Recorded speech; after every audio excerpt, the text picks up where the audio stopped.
Kalga Dominique, heureux de vous présenter le point quotidien des agents de santé du 6 septembre intitulé La dépression. J'avais mis en l'Éternel mon espérance et il s'est incliné vers moi, il a écouté mes cris.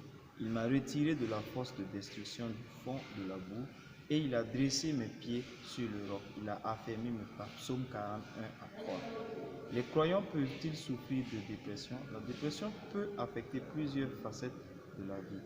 C'est un désordre complexe. Il est exprimé par des symptômes multiples, psychologiques, psychomoteurs, physiques, sociaux et spirituels.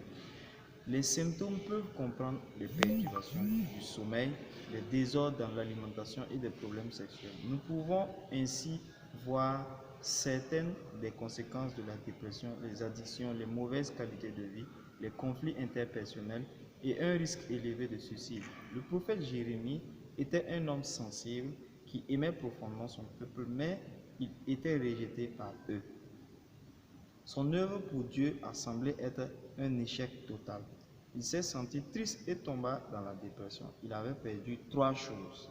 La perte d'identité, maudit soit le jour où je suis né. La perte de la motivation, je ne ferai plus mention de lui, ni ne parlerai encore en son nom. La perte d'espoir, pourquoi suis-je sorti du sein maternel pour voir la souffrance et la douleur et pour consumer mes jours dans la honte. Mais la Bible nous dit que Jérémie a retrouvé ses pertes parce que Dieu pourvoit.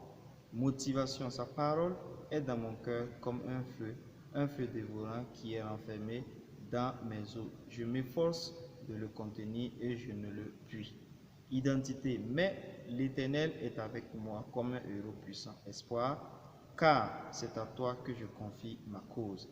Voici les paroles avec lesquelles Dieu a encouragé Jérémie. Car je connais les projets que j'ai formés sur vous, dit l'Éternel, projets de paix et non de malheur, afin de vous donner un avenir et de l'espérance. La parole de l'Éternel fut adressée à Jérémie en ces mots. Je suis l'Éternel, le Dieu de toute chair.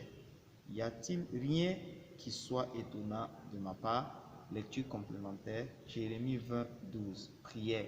Seigneur, merci car nous pouvons aujourd'hui te faire confiance et tous les jours. Amen.